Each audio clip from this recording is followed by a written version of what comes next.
My grandfather's father was the only surviving brother out of 4 brothers, if I'm not mistaken, in World War II.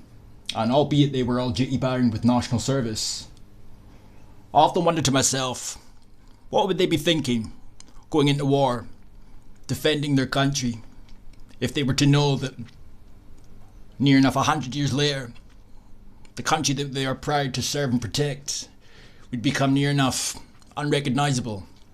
I mean, you just need to look at the anti-racists and their rhetoric. The anti-racist campaigners.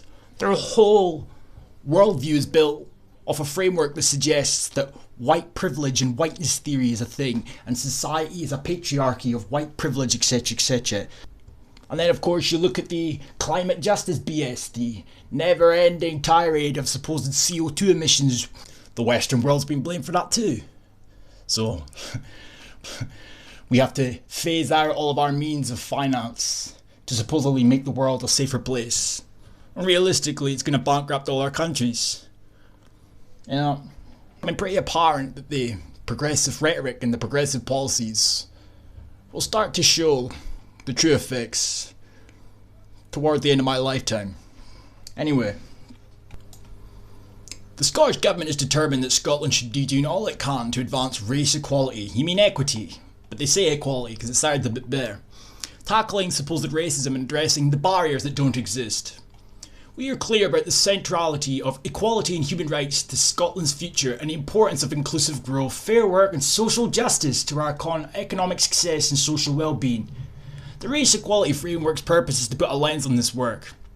The government has put an important leadership role to highlight civic rights and protect its people. However, actions are needed to eradicate racism, are not just for the Scottish Government alone. Every individual and organisation in Scotland needs to play their role in creating a fair and equal Scotland that promotes and protects all people who live here, regardless of their race, religion, gender, or any other differentiating characteristic. We commend the excellent work in local communities and by ethnic, minority-led third sector organisations who, through their campaigns and work to fight racism and advance race equality, have provided insight and perspective and presented us with a compelling vision for an equal society for all. Our vision for a fairer Scotland is that by 2030, Scotland will be a place where people are healthier, happier, treated with respect, and where opportunities, wealth and power are spread more equally. The Race Equality Framework aims to ensure this vision is achieved equally for people from all ethnicities, helping to build a Scotland where we all share a common sense of purpose and belonging. The redistribution of wealth for a more equal spread of thy wealth. Begs fucking belief what's going on here. Application of the framework is only the first step in a 15-year process to ensure that the intentions set out here can be achieved and expanded upon effectively is vital. To achieve the goal, we will develop our overarching approach to implementation and monitoring in partnership with key stakeholders. The stakeholders again, the mystery stakeholders, including governance and review arrangements. Develop implementation planning mechanisms to cover the initial 4-year phase of work. Develop progress reporting mechanisms, establishing a transparent and accountable approach to monitoring. Work with stakeholders to further explore intersectional issues around goals and actions. What the fuck is this? In the current climate with financial pressures affecting governments, organisations and individuals, this vitally important sector faces many challenges, so in response to this, the government will continue to support minority ethnic organisations and will aim to ensure that its investment in that work through funding streams such as the Promoting Equality and Cohesion Fund makes an effective contribution to race equality in Scotland. Every single industry, every single supposedly oppressed and marginalised sector of society has this never-ending stream of money directed their way from the government, whether it be the LGBT, whether it be the feminists, or in this case the race activists. It's never ending.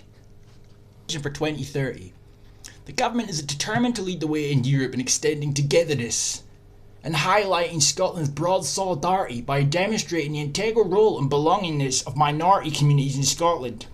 The commitment to equality within Scotland's society as well as its institutions and structures has been a focus of much of our previous work linked to race equality.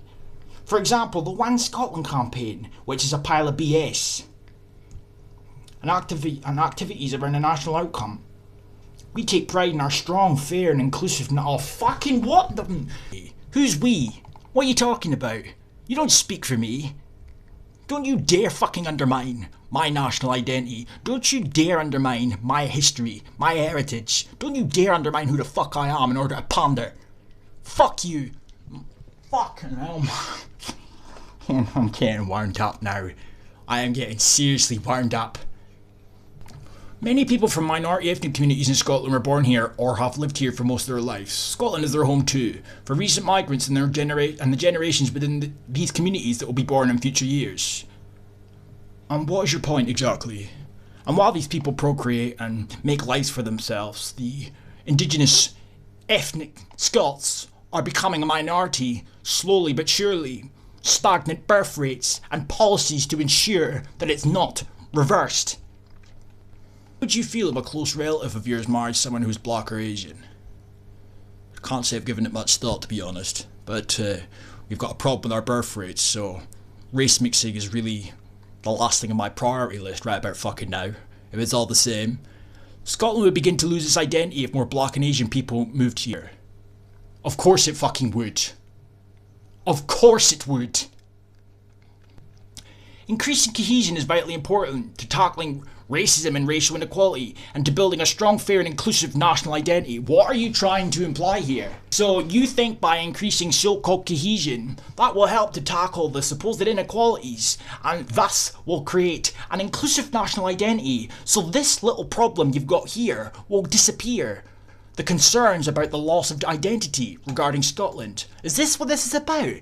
So when whites become a minority in Scotland thanks to your fucking policies, you hope to see a countrywide consensus that Scotland's not losing its identity. Is that what we're getting at here? I'm sorry, but fuck. Promoting inclusiveness. These words. A participation by making better connections between minority ethnic communities, organisations and institutions involved in heritage, culture, sports and media. The rich heritage and history of Scotland is celebrated, studied and debated. In reality, minority ethnic communities and individuals have always been intertwined in that history. That's not entirely true. However, their stories are seldom shared and often poorly represented. The government is committed to ensuring that minority ethnic histories are an integral part of Scotland's story. In terms of black history, this includes acknowledgement of Scotland's involvement in the transatlantic slave trade. Of course. Well, while we're at it, since we've got a Muslim population within Scotland now and we don't want them to feel left out, will we be teaching them about the Arab slave trade while we're at it? Nah, I didn't think so. It will also include exploring how colonialism shaped Scotland, and how the impact of these global events can still be seen in inequalities faced by minority ethnic communities today. It's just such BS, man.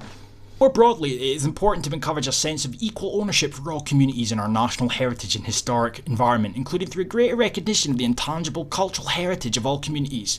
The government strongly believes that Scotland's history and heritage belongs to all Scotland's people. No, it doesn't.